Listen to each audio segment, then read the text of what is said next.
If you've never had a class with me, which might just be a few people, I record half of you.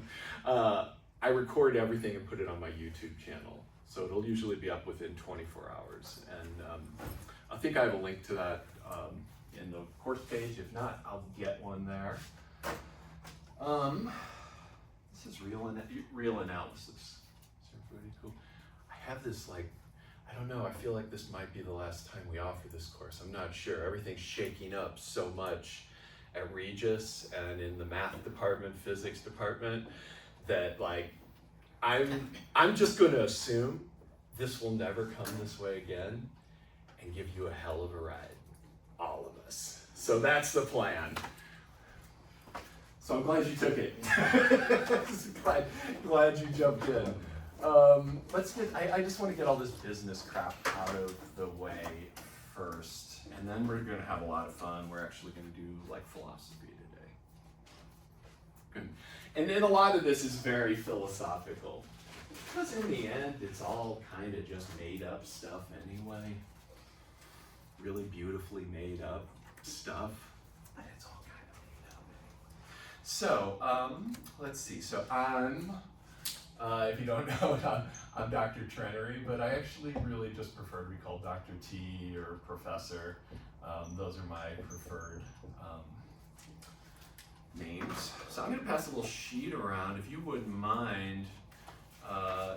Can you make a pseudo replication of the room? Some sort of simulacrum of 2 rows with seats, and put your name in there, and then pass this down and get names. Sorry, I'm not used to dealing with humans, so a lot of stuff is a little spastic right now. It's been a quiet summer at home. Yeah, I hope you had a good summer too.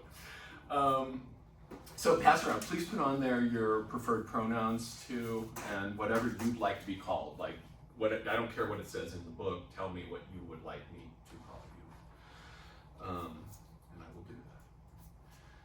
So, okay, how are our grades going to go in here? We've got basically 2 components to our grades. We're going to have homework, which is 80% of your grade. You'll have homework not today. You have a quiz next week. And that's the other 20%. And a homework assignment I'll give you on Wednesday. But I wanted to warm up today by giving you a quiz next week. I guess that's some kind of... Yes? Is it on Monday or Tuesday? Hope it's not Tuesday. It'll be Wednesday. Yeah, it's going to be Wednesday. So we're going to have a quiz next Wednesday. I'll tell you exactly what's going to be on there. These quizzes will only be memorization. They're not going to be solve some problem you've never seen before. Because one of the things I find is we want to ingrain some of these definitions and formulas and ideas into our brain and our heart. And the best way to do it is just to memorize them. So these will be closed note quizzes. I'll tell you exactly, and if you've had me before, you know I'm not lying. I'll tell you exactly what needs to be on there, but you need to give it back exactly. That's the tricky part. And I'm chill. We'll learn together. I'll start off mellow, and then if you're not understanding me, we'll figure it out. Homework, probably going to be about 50 homework problems in this class from past experience. And so your grade, your homework grade, is essentially, and this is in the syllabus, is that you get an A if you get a 90% on, no, sorry, I changed the way this is working. So these 2 combined into your final grade, and I'll just take your total homework score. I don't know why I'm showing you this, but I wanted to be super clear. Total score possible over your total score. You don't need to write this down because it's a percentage. And then times 80 and make up that percent, and then I'll do something similar for this. So I'll scale everything. I'll probably cut you some slack too and drop a homework assignment or 2 or something like that. You can't just keep on cranking. We gotta have some space. We will definitely take a mental health day at somewhere along the line. That'll be a Monday morning. We'll just not meet, and I'll let you know that ahead of time. But I'll give you some stuff to do, but it's nice to not have to be here at 8 a.m. on a Monday once in a while. The fall semester is kind of weird. There's these big, long stretches, and that fall break is like, not enough. Thanksgiving break also could be a little better. So, how am I going to help you? Well, if you miss no more than 2 classes, if you're here, when we're attending, of course, or if we meet online, that's class. If you miss no more than 2, I'll add 5% to your grade at the end. You cannot be harmed by attendance, but you can be helped by attendance. So if you can miss just 2 days the whole semester, let's do a week. If you don't miss more than a week, 5% boost on whatever you get at the end. So that's like something to work for. And another thing, you remember the community engagement thing we had last year in the math department, physics department? We are doing that again. Everyone's policy is a little bit different. So it's probably better to just not talk about the policies between different professors, to not get anyone in trouble if they have a more lax policy than someone else. That's probably going to be me, so I don't want to get in trouble for the policy I have, so let's just keep this between us. So the engagement, and this is going to be actually a lot easier this year. I'll give you more details as soon as we figure them out in our meeting this afternoon. But you have to attend 2 or more events, and I'll add 3% to your final grade. So you have a chance to get 8% just added to your final grade by showing up for class, going to 2 of these things, and they don't even have to be math things anymore. We lost Dr. Sawyer. Dr. Sawyer is no longer with us, which you may or may not know, and that sucks a lot because I love Dr. Sawyer. But we're running a little short. So we're gonna open this up to be like, if you go drink beers at Ranger Day, I guess that's community engagement or something like that. I don't know what it's gonna be, but it's not gonna be just math. So attend 2 or more, and if you attend, this is where I think I vary. If you attend 0 events, then you will get a minus 3%. You do something and you'll be fine. Do 2 things and you're super fine, right? And if who else is in who's in another math class right now? Everyone is in almost everyone. You're okay, cool. Everyone's in another math class, so you're gonna be doing this stuff for your other profs anyway. Probably in much more required. So, that's like all the deets that I wanna really waste time talking about.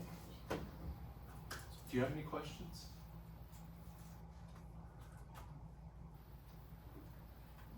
You're right, the same stuff. Sorry, things are processing slowly. Okay, I have a question for you. Let's have let's get in some small groups. Here's like a group, right? Can you all talk easily and you all know each other well? Okay. And then, could you 3 perhaps be in a group? Thank you. Is this all good? Okay. And then you 2 would be in a group. I have a few questions that seem so simple. I asked my wife these questions. I was curious, what do you think the answers to these questions are? And we've got an eraser. So I want you to just take a minute, talk with your partners, and just come up with something for me.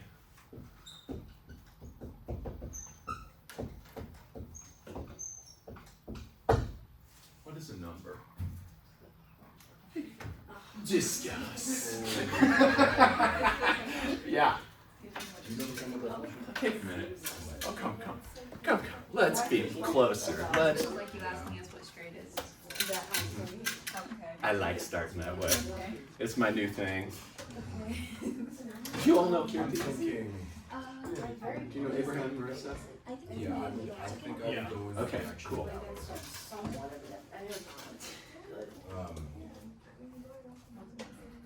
I was at some point to like, that's what Could, if we say that, could we technically say that? But it is a number. It's just like Or is it a place. variable? But it's still a number at the end of the day, because if you figure out what X is, it's necessarily a number. It's discussion. Psychic. Is this happening in your brains? What are we thinking? Zero. Distressed. Come on, give me the sloppiest thing you can think of. First thing.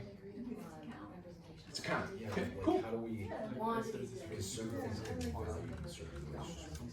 All right, awesome. So how do we And fix that it? include Here, can you get Counting, measuring. Is that what you're saying? Cool. So we've got a measurement, right? You take a measurement. That also exists with Right, set. from this. 14.2 inches. I thought this puzzle be full. What is the so there's the measurement. A value that What is the exists for a number? certain set. Yeah, no, There's all numbers. Which one? Yeah. Which one? What do we think? Which one are you? No, ear A. What is it? E A. How what were we thinking? Because some Oh, of we these play. values, Oh, she had. You got some. they have a quantitative value. Oh shit. Okay. I like that. Is this the group answer? Yeah, we go with it. This is the best one. How we doing here? Difficult, yeah. Yeah, it's almost impossible. Oh, I don't know. Tell me, I'm just being troublemaker. It's a value. Right? Stars. Okay, so let's put some of these things up. A value that exists in a set. Okay. And then we'll go through and get everybody's.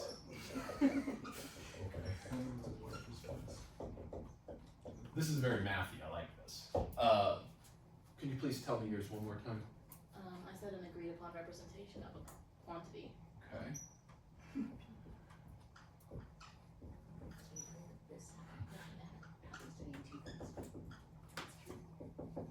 And you're just gonna have to like remember what the words were that I was trying to write. Quantity. Yeah. I've been doing the same No, thing. this is like a whole other philosophy. I know. Yeah, we don't I want got to go in. I said it wrong once, so. Did you? Maybe I've slipped up at least twice talking to them. Yeah. Yeah, it's your fault. But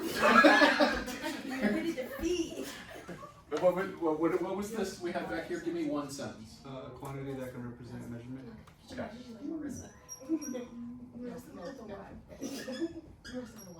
And then I.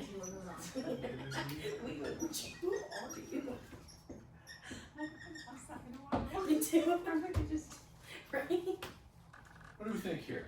We've got three very different flavor things. These two have a similar word. We've got quantity in here. We don't have quantity here at all.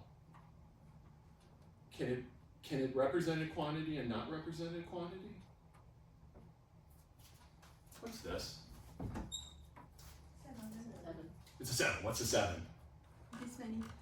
It's that many? So it's like a count, right? So it's like a measurement of the number of fingers. So I like this.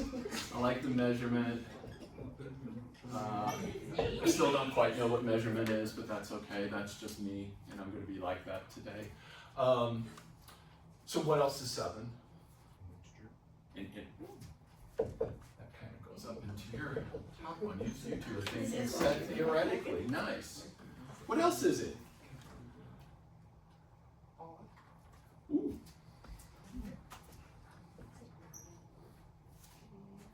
Oh, the prime number. Or Oh, prime. gee. Wow. Right, see, I've like already started, like, I've already cussed too much, so I'm trying to, like, pull the T off right before things got bad. What else is 7? Besides a freaking cool number, it's like my favorite number for sure. When people say, what, pick a number. 7. Looks cool, sounds cool. What else is it?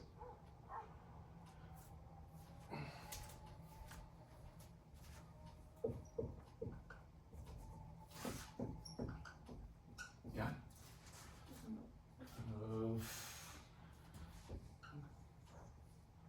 Got representation, kind of like models something. It signifies like a word.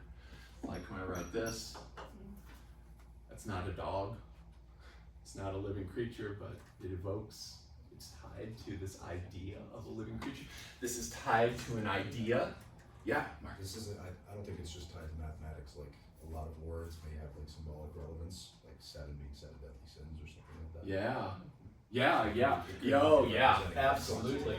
So a symbol that can be all of these things, and it can also be what can you help me find the right words for? Euphemism, metaphor. Metaphor. Ooh. Yeah, I like that 7 deadly sins. If I can spell it. When you go back in history, people were doing magic. When you look back, have you ever heard of a magic square? It's a little 3x3 or 4x4 thing, and all the numbers add to the same thing down the rows and columns. People used to create these to affect magic, to have a spell of something. So there's like power inside these things, and that's where that metaphor comes from. So numbers are powerful to us. That's a pretty powerful number. It's not an O, it's a 0. Morning. Good morning. That's a pretty powerful number. Nothing, something, wholeness. Numbers are all sorts of things, aren't they? Numbers aren't just math. Numbers are things that tie to our hearts. Numbers are things that represent measurements. Numbers have properties. These are all kind of properties of 7. If I told you, I've got an integer, you wouldn't know what I was talking about. There's a lot of them. If I said, hey, I got an odd number, you'd be like, I bet you do. That's a number, I don't know what it is. And primed, that's like a whole special, that's a whole other level. What's this number?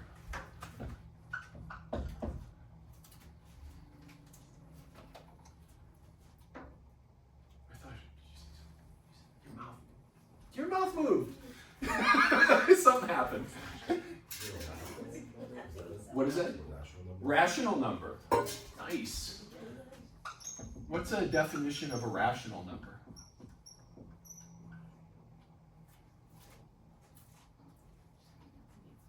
Something that can be written in the form n over m, where n and m are both integers. Oh, damn, that was good. So rational number is anything that looks like, I'm going to use m and n, I'm just going to use a and b. So a number where we have 2 whole quantities related together. So these are the rationals. And we use the symbol Q for those. A and b are just whole numbers, they can be positive or negative. What's this? Irrational square root of 7. Square root of 7. Why is it what's irrational mean? It cannot be written in that form. Cannot be written, yeah. So it's not rational, but it is a number. But it can't be written as a fraction, and you'll do a little proof of it. Has anybody ever proved square root of 2 is irrational? We did that last year. Logic and proof? Yeah, I did this in logic and proof, possibly. You're gonna probably do it again for something. We'll really shake it up and make you do square root of 3. Same thing, proof.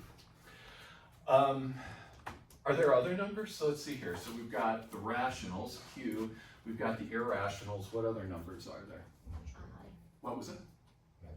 Imaginary. And then I? Is that, yeah. So then we've also got this number, I.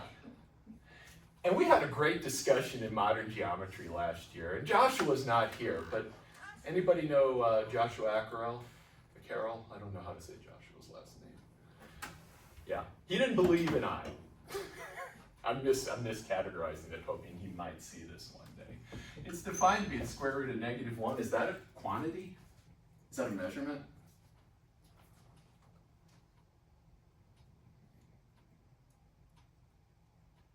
Maybe. Depends on how we interpret it. It can be. It can represent frequency in some ways, but it doesn't seem to at all. It's kind of like just this thing that seems to have been made up. So this is taking us into the imaginary realm. We've got that, and then, you know, this just kind of keeps on going. Down here at the bottom level, we've got what are called the real numbers. And this is where we're going to live the whole semester. This is the number line. Does this look familiar? Everybody's drawn a number line in here, right, at some point? Please tell me so. Yeah, okay, cool. So, a number line. Where am I in here? What number is this? Oh, both good answers. Both so good. It could be, I don't know. Is that what you were saying, Marcus? Or it could be 7. Sure. But at least now I know where I'm at, right? I've set some coordinates on it. Maybe 0's over here. I know it's to the left. And then all the things are in here. So all the numbers besides these that we've talked about, the rationals and the irrationals, build this line. And what we're going to study this semester in great detail is how is this line composed of rationals and irrationals? And that sounds like, okay, that's like a day. That's a whole lifetime of study. I literally learned something last night about the real numbers that I couldn't go to sleep because I couldn't stop learning. And you're going to get to hear some about it today. But this class is all just about these. And once you get inside there, there's a structure that is so baroque and extraordinarily gorgeous and beyond comprehension that almost every day is going to blow your mind in here. I like to think of this class as the study of infinity.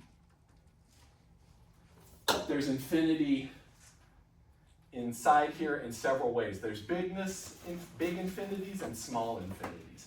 And we're going to touch all of them before the end of the class. So I've got some other questions for you. Maybe I don't. Maybe I'm just going to tell you some stuff now, I think. Yeah, let's talk about these numbers. So I'm borrowing a little bit from Matt Parker, who's a mathematician, works on the number file project on YouTube. Anyone ever watched a number file video? Maybe? Yeah. He's great. He's like a stand-up comedian / mathematician, and really pretty awesome. But let's make a picture for us here. So first off, what are these numbers?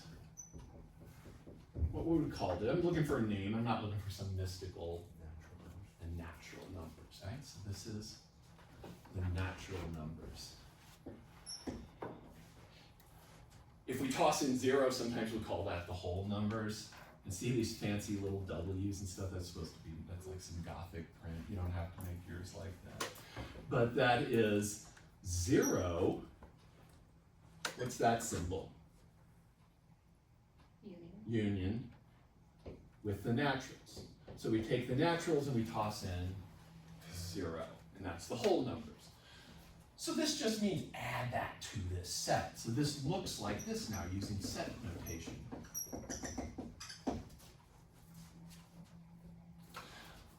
And then if I toss in the negative versions of these, I get, what's that stand for? Integers. So these are the integers, these are the wholes, and these are the naturals. And you can see this natural progression of these things coming up. So to put these, you have a doubly infinite list. Infinite on the left, infinite on the right. So that's our integers. And then we got the rationals. So the rationals is Q.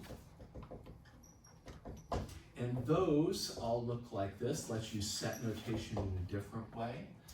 Everything that is the ratio of 2 whole numbers. So I'm saying they have to be integers. They could be plus or minus. What do I need to make sure that B is not 0? And I want to make sure that the bottom isn't 0. So every fraction you can think of, that is a rational number. This was about where the Greeks got up to, except for the negative stuff and zero, but the Greeks were really deeply into these rational numbers. In fact, they believed that every quantity in the universe should be a rational number, expressible as the ratio of two whole quantities. And then someone encountered this number and started thinking about it, the square root of 2, and realized that there's no way this can be written as a fraction. This was really upsetting. Math is always upsetting. It used to be. There wasn't much going on. The world was a smaller place. We didn't have social media rotting our brains, and things were interesting back then. So you would get upset about a new number. So this all made sense. Yeah, I've got 2 sheep, got 5, I don't know, chunks of wood somewhere. This is an upsetting number. The oldest known 0 is on a Hindu temple, and I think it's like 2000 BC, maybe, or something like that we found it. So like 0's been around for a long time, but when it came to the West, it was very upsetting. What's nothing? The negatives, someone died for the negatives probably. They're just so upsetting. What is a negative quantity? And then you still see people on TikTok like freaking out about these things occasionally. And then the rationals. But this made sense for a long time, fractional things. But then, after the Greeks kind of got into this, they realized there's this whole other group of numbers, and I just use I for it, and these are the irrationals. So I'm going to slowly show you some notation, or refresh your notations. The set of x that are real numbers are, sorry, I think I wrote that, but maybe not, is all the real numbers, all that number line over there, the set of x in the real numbers such that x is not equal to a over b for any a and b integers. Check that out. It's been a while probably since you wrote a definition. See how we're slowly complicating things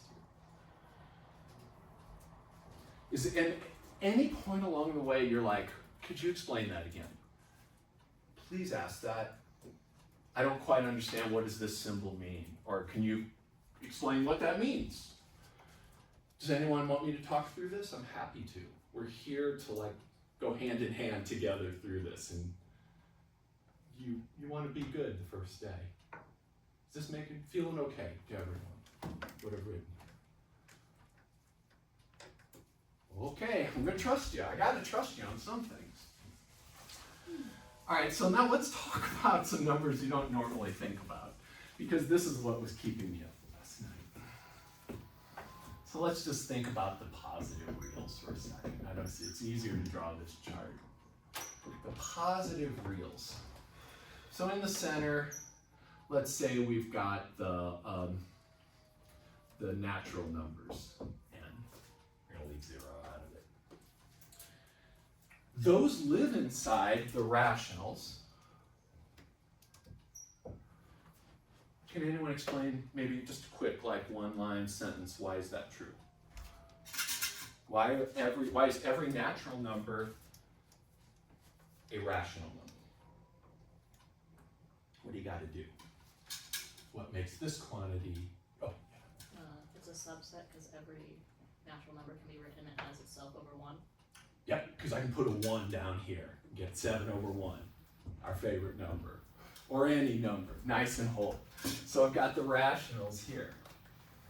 And then there's everything else outside that. So outside that is everything that can't be written. The whole board, the whole world outside that circle is everything I can't write as a fraction. And it's the irrationals are out here. So they all live out here, but there's a lot of really interesting irrationals. We can classify some of these. So some of these irrationals are what are called the constructible numbers. And actually, I guess that actually includes this set too, because you can certainly build any rational number. So you've got the constructible numbers. There's no good symbol for that. What does that mean? Anybody know? What is that word? Constructible. Yeah, fair enough. Please always ask to help me spell again. What is a constructible number? Anybody remember this history of math? Let me be a little loaded. It's a number you can construct with a compass and a straight edge. So just by allowing for compass movements and drawing straight lines, constructible numbers can be literally built on a line, can be built with compass and ruler. So numbers like this are square root of 2 fits in there great. Any square root can be constructed. Lots of numbers can be constructed, but the cube root of 2 cannot be constructed. This is a whole other kind of number, and this number is called an algebraic number. So what an algebraic number is a number that is the zero of a polynomial. Let's write that up over here. An algebraic number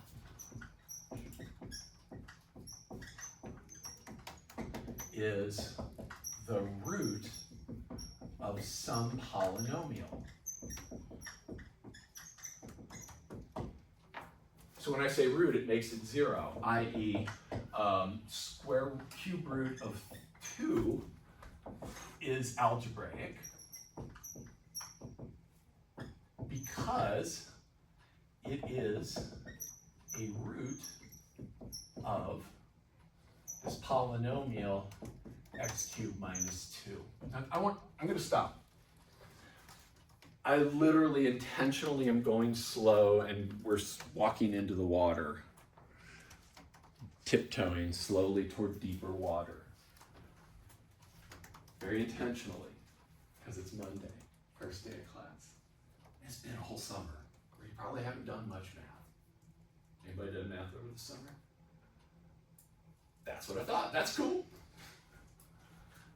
Does this make sense? Anything I can explain here? And some of us have more experience than others too in math. I don't really know some of your math backgrounds.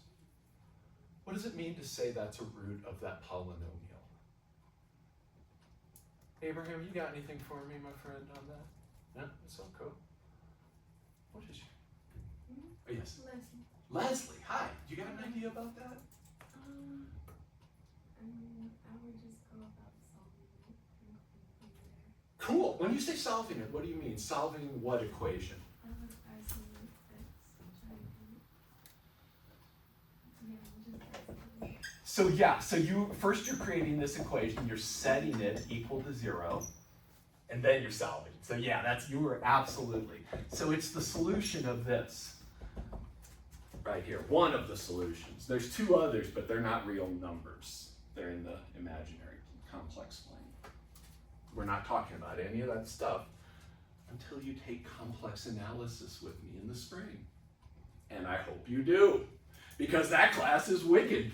It is one of the most amazing classes in the world after this class. So we've got these algebraic numbers, constructible numbers, blah. There's this whole other class of numbers called the normal numbers. And this is stuff I started learning recently. We don't know a lot about these numbers, but we know the definition. So a normal number, x is normal if any string of digits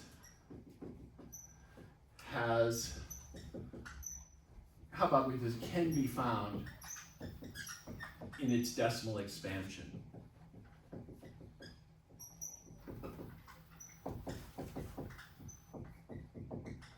That sounds weird. Let me let you write that down. Because you probably have not heard about normal numbers unless you watch a lot of nerdy videos on YouTube. Maybe by the end of the semester, that's what you'll be doing. Maybe I'll make that something you do. All right. So, what's that? What's the word just after digits? Is that has? Yeah. Eventually you'll learn Dr. T scribble, but yes, that is has. Can be found. Can. Oh, thanks. And you'll also, you know, help me learn how to speak. Okay, now you feel like you're flippant. Can be found. Does that look better? Yes. Thanks, that's cool, yeah. Sometimes the hand and the brain, one's moving faster than the other. So it is normal, so like, what kind of numbers would that be? Well, there's one we can build, and it's called Champernowne's constant. And it's so phony. So that is CHAMPERNOWNE''S.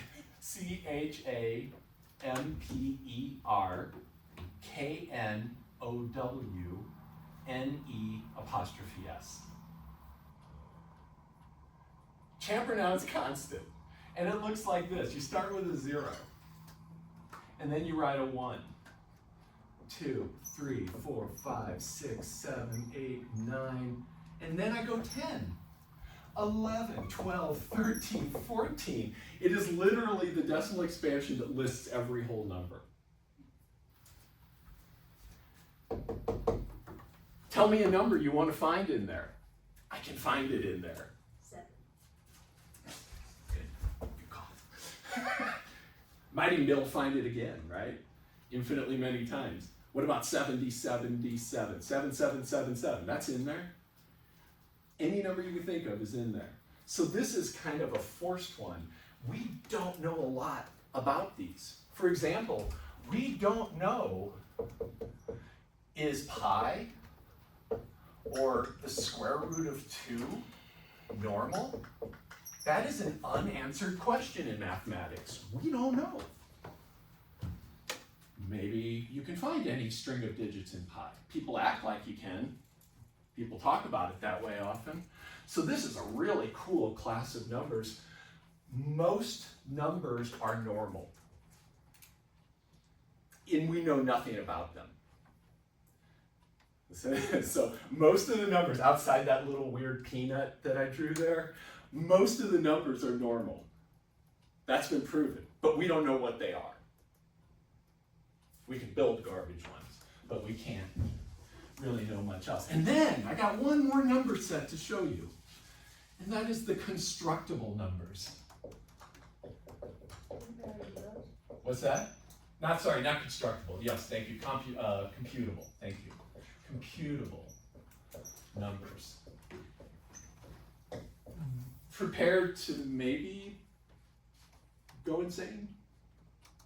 That's what happened to me last night. Yeah. Well, if we had all of these names for numbers, what was the point of like defining them all as normal numbers? Say a little more. Like, we have natural numbers, imaginary, or irrational, integers, and all that. Yeah. Why did we also need normal numbers if we? I see your question. So it was probably more like this. Someone was like, I wonder if I can find any number I want in the decimal expansion of some number. And someone started thinking about that, right? Because we don't know much about like pi or e or when as it goes out. And so I think someone said, well, here's a number that is definitely got that property. Here, I just created it. I wonder if there's others that have that property. So it was kind of this thing like a question was asked and then a number type was discovered. Does that make sense? Yeah, that's a great question. And that's a lot like this. A computable number. This is like the deepest philosophy we'll go into the whole semester, and I barely have any idea what I'm talking about. But computable numbers are numbers we can write a program for. Can write a program to produce. Simple program. Anybody here doing CS? Cool. What is meant by a program? Yes, that's a deeper question that I was hoping no one would ask. No, it's great. It's great. So let's just think in terms of like just basic language. It's actually something very precise that would take us months to probably, but I think you could think of it this way. Let's say I wanted to write out this number right here, Marcus. Then I could say for I equals 1, to 3, print with no spaces, I. And that's gonna print out 1, 2, 3. So With that's no not comma. 123 now. It could be if I said that this is no spaces between them. So if like just print I and then like no space, and that could be 123. So it's like a command? Taken Yes, from promises? it's a command, it's a scheme for producing the digits. Does that help? That's great. So a scheme or pattern for producing the digits. Does that help a little bit? Yes. Okay, awesome. Yeah, it doesn't have to be a computer thing. It could just be in your head. I've got this rule memorized for coming up with the digits of this. So certainly every whole number is computable. Just literally start writing it out. Every rational number is computable. I can do long division with a computer code. I could write code to do long division. Hell, I don't need a code, right? Back in the day, we learned long division. I don't know if we do that in the day anymore. We just have calculators do it. So there's this whole class of numbers that computable. So these are in there. These are in there. These are in here because I can solve equations like this using calculus techniques. Anybody know about, remember Newton's method for finding the root of polynomials from calculus? Like, no, this is the thing I've seen the least response to right now. But you remember how in calc, you could take a curve, and if you wanted to find where it intersected the axis, you would pick a point on it, follow the tangent line down, grab that point, and then keep following tangent lines. Sometimes, well, and of course I picked the one instance where it's not going to zoom in on it. But if you keep following these tangent lines, you can sometimes, often, narrow in on, anybody remember that? No. Anybody had numerical methods? We haven't taught it in like 2 or 3 years, so probably not. I can write it out, believe me. We could write a piece of code to compute these numbers. I can actually write a piece of code to compute pi. If you took Calc 2, some of us have, you have infinite series, and you can use infinite series to compute all sorts of things. So if I found the power series expansion for arctangent, and then I used it to find the arctangent of 1, I would get pi over 4. So, multiply this by 4 and I know pi. So I can use calculus to crank out the digits of pi. I can also crank out the digits of e. But I can't actually compute most numbers. So most numbers out here, we've got our pi floating out here. We've got e. These numbers are computable, but most numbers are not computable at all. You can't write a code, and this comes back to CS. There was a guy named Kurt Gödel. Probably just like that. Kurt Gödel, who did his PhD thesis in 1920s on basically building the idea for the first computer. He created a thing called he was using the idea of another brilliant mind, Turing, created these things called Turing machines, which are tiny, simple computers. And it's basically a computer that has an infinite output strip of paper and can just put symbols on it according to a predefined rules. So Gödel proved this thing called the incompleteness theorem, which basically said math has kind of got some holes in the base, and then some people, and you read a book on this, I believe. There's a great book, I'll loan you if you want to come by my office on this. It's a graphic novel. But he basically proved that there are things that cannot be proven true or false. There are mathematical statements we can never know the answer to. And in part, in proving that, what he showed is that blah, blah, blah. I got myself a little bit off on a tangent here. So in these Turing machines, just think simple computer. And I can feel the edges of my understanding of this coming apart a little bit. But there is a constant called Champernoun's constant, not Champernoun, Chaitin. And this is the number that was making me lose sleep. So this is a real number between 0 and 1. It's a probability. And Chaitin, which is symbolized with a capital omega, is equal to the probability that a random computer program, think Turing machine, computer program eventually stops running.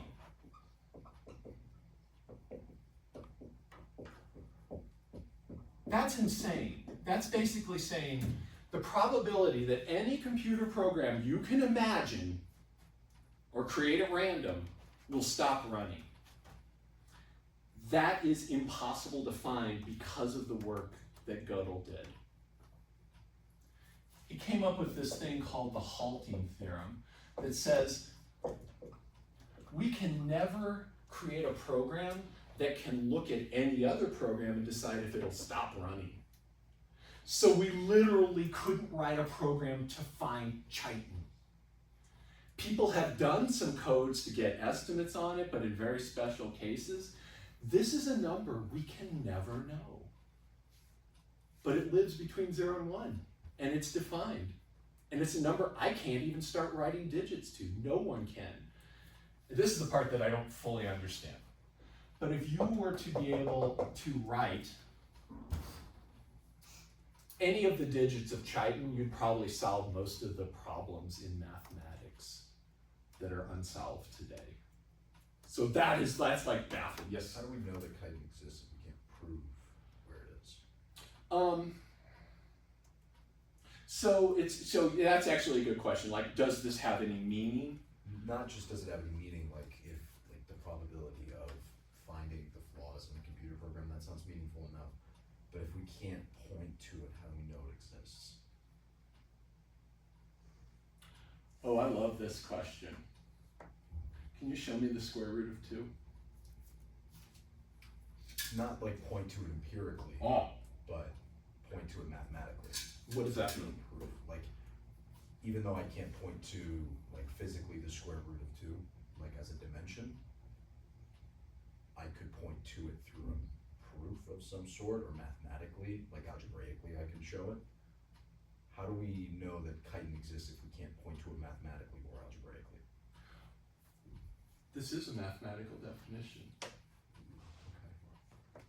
It's not the kind you're used to. It's not like the square root of 2 is the solution, a solution to this, right? So I can do that. But I am defining it as the result of this thing, right? Go solve it. You may or may not be able to. You can. I hope everyone in here can solve that. You might want to think about, come talk to me after class if that's looking rough. But this is, as weird as this sounds, all this stuff is actually really well defined inside here. So it's a well-defined probability that is proof it can exist. It does exist. We just have no idea how. And that's the part that was keeping me awake last night. Oh good, it hurts, right? Does that hurt? That's terrible. Yes? So you said if you could write any of the numbers for that, you'd solve most of the mathematical problems that don't have like So- solutions right now. Yeah. Would that debunk Gödel's theory? Yeah, no, because Gödel's theory says we can't do it. Gödel's theory says, good luck, you're never gonna do it. And if you could, break open the world of mathematics. And here's kind of how it would work. You'd write a program like, does anybody know a famous unsolved math problem? Any famous unsolved math problems?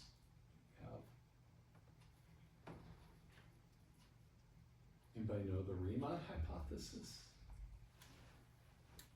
Okay, there's like $1 million award for this one, so you might want to get on it if the job market's looking weird.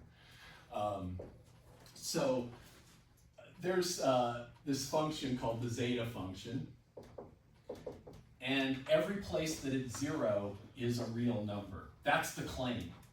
no one knows if that's true or not. So what you could do is write a piece of code that goes through all of these and then stops when z is not real, when it pops into the imaginary realm. So you have a code that stops eventually here.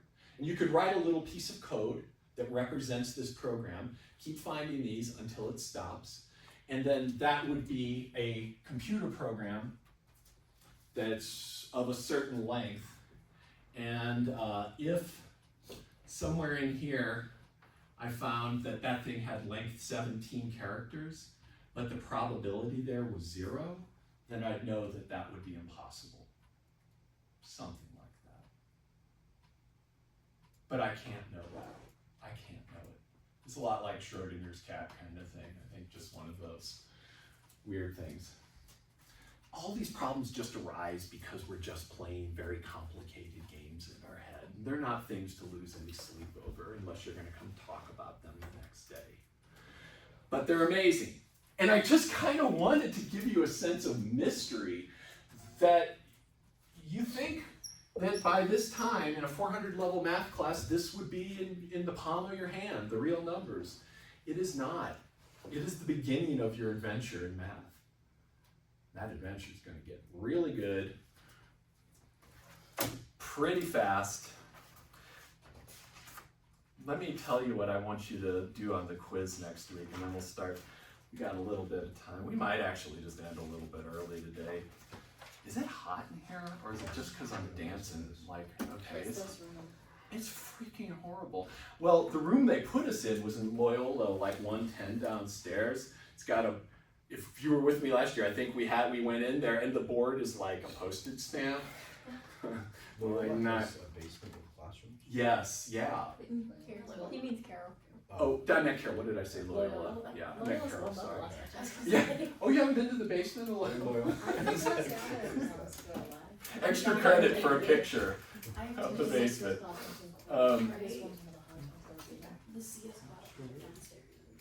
So next Wednesday, I have a little quiz. Oh, yeah, but it takes that. Yeah, it's gonna be easy.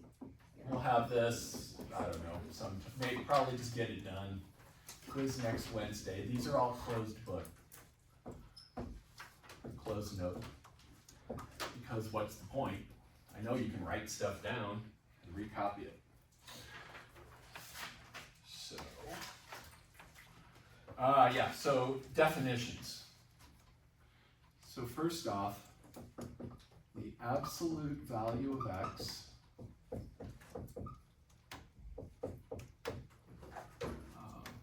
the absolute value, of a real number x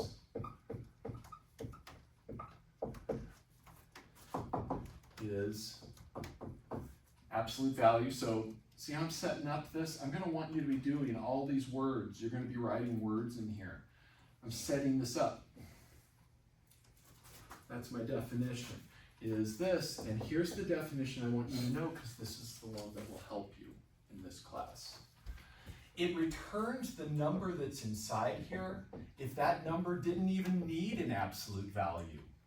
So if I said, what's the absolute value of 7? You'd say, well, it's 7, bro. But if I asked you, what's the absolute value of -7? You would say, what? 7, thank you, that's good. I love hearing that. Which is the opposite of -7. So if I take a negative number and I want its absolute value, I just take the negative of it. So if that number inside there is negative, put another negative in front and make that sucker positive. This is super helpful because it lets us take absolute values out of things into cases. And then, so that's definition. I want you to verbatim spit that out or make it prettier, but no lesser, please. For any real numbers, this is one of our other bread and butter formulas. For any real numbers x and y, the absolute value of x plus y, so if you add the two numbers together, then do absolute value, is less than or equal to the absolute value of each of them added together.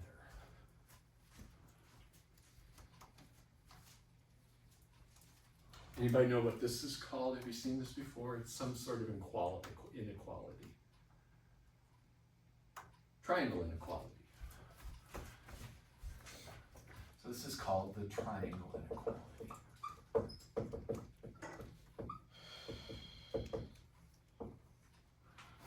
And if you think about it, it actually makes some sense. Let's just talk it through real quick. If both x and y are positive numbers, the absolute values go away, and we actually have equality here. So if that's positive and that's positive, I can just have equals here. When would we have this? When would this actually happen? Can you think of a case where this would happen? One's negative. Beautiful, one's negative, right? Is that where there's a couple things being said? I think I heard Kirti too, back there. So if one is negative, so for example, if x is -1 and y is 7, let's stick with our 7, then the absolute value of x plus y is 6. But the absolute value of x plus the absolute value of y is actually 8, and we get strict inequality. So this does make some sense, but it also is going to be an incredibly useful tool for us. One of the fundamental tools of real analysis, and let's just put it here. And last one, and this is a result from the book. Speaking of, I put a free PDF of this book in World Class for you. I'm pretty sure it's virus free. I've been using it for years, handing it out to people for years. No one has yet got a virus. It did come from a student who got stuff for me somehow, and I don't know how, but I pass it around now. It seems okay, but it's this is actually the first edition. You want the second edition, so make sure that if you're using a book, you want the second edition. But this result will be the same no matter what. And this is, again, one of our big powerhouse theorems. So I want you to also be able to state this. You don't have to prove it, we'll do that together. Theorem 126, I want you to know that number so that you're saying, oh, theorem 126 says this, so we'll do that. This is one of the most important things we'll use this semester. Two real numbers, A and B, are equal. So in some ways we're defining equal in a really weird way. They are equal if and only if. I'm going to put IFF there. Does that everybody feel okay with IFF? That's if and only if. That means this definition goes both ways. If this is true, then that. If that is true, then this. You will sometimes see me use double-headed arrows to imply, to show the implications going both ways. If and only if.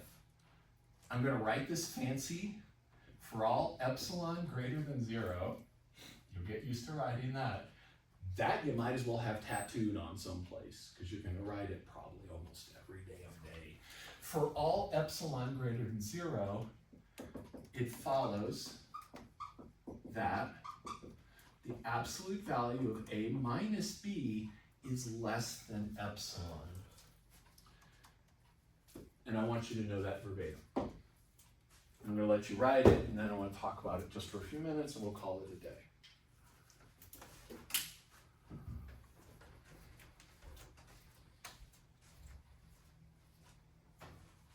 And you're probably going to have to help me find stuff.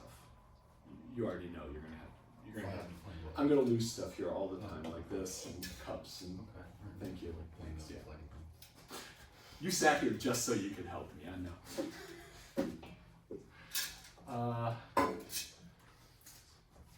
So this result is very strange. Essentially, let's talk about what this means. So first off, this right here, this is universal quantifier, but it actually just means for all positive epsilon, positive numbers, epsilon. That's how you could read that. And this for all could also be for every. You could say that multiple ways, but all those things are the same.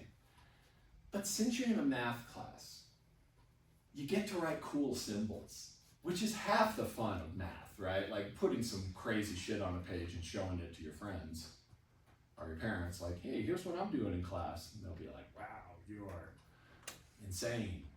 You're a genius. It's like, well, it's just a little symbol. So what is this saying? And we'll get more into this. But if I say that two numbers are equal, what I'm saying is that you tell me how close you want the two numbers to be. So I've got a number A and a number B, and you say, here's A. Hey, can you get A and B within 1/1000th of each other? And I say, definitely I can do that. So you give me a little window that's 1/1000th wide. I can find A and B inside there. You tell me the error. Give me an error tolerance, a little window that I can move around, and I can find A and B in there. And then you say, whoa. Okay, yeah, well, they're not the same.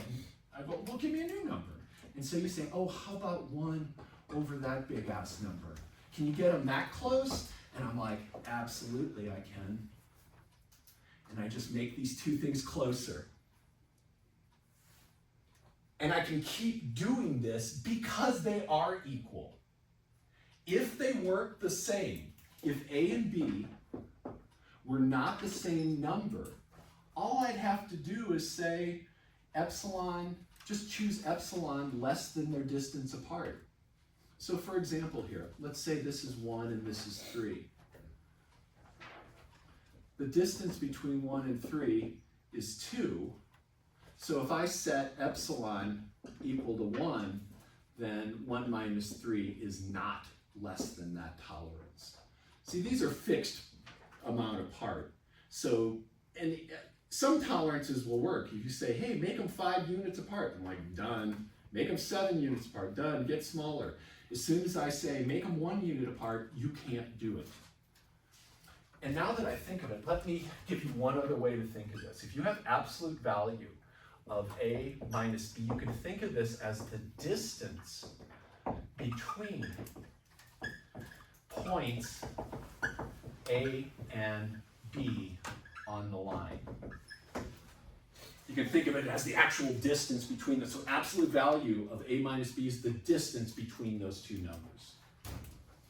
And I think that might help with your understanding. So how do you study for a quiz like this? Can someone give us a hint how you will study for a quiz like this? Some people don't know exactly. Evelyn, what are you going to do to study for that quiz? Memorize the definitions. Yeah, how do you do that? Yes. Look over them until you're familiar enough with them, you can recite them. Yeah, exactly. So just, it seems simple, but it doesn't always, not everybody does it. Don't just read them and go, I got it. Write them out, check yourself. Be able to spew these things out with no thought, right? That's your goal correctly. So my office hours are going to be right after this class on Mondays and Wednesdays for fucking ever, till like 12:30. So I'm around, my God, whatever. I'm gonna be in my office for like 3 hours after this. And then on Fridays from noon to 1.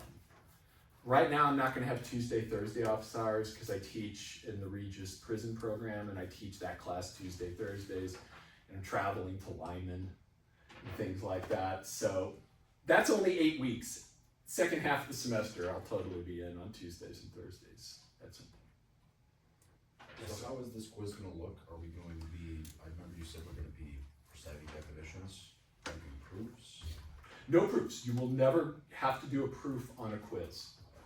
Quizzes will always be like definitions and basic statements of theorems. results. Yeah. So for this one, I'll write these, I'll just write up here, define absolute value, write the triangle inequality, and give me theorem 1, 2, 6. And what about tests?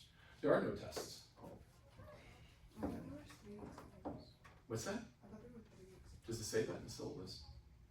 I'm like, Yeah, no, there's no, there's no 3 exams in this class. It's all homework. But that means you gotta do good on the homework, right? So what'll happen is your first assignment I'll give you on Wednesday. You'll give it to me and then I'll give you feedback on it. You can fix things, let's say 1 time. Does that sound reasonable? And then if it really needs to happen again, we'll talk about it. But you can fix everything and get more points on it. So first thing is just like feedback. I want you to learn. I want you to get 100%, because if I just have to give everybody A's, that makes me the happiest man in the world. Make my life easy. Please, you're here to make my life easy. And get an A. So that's all I got for you, my friends.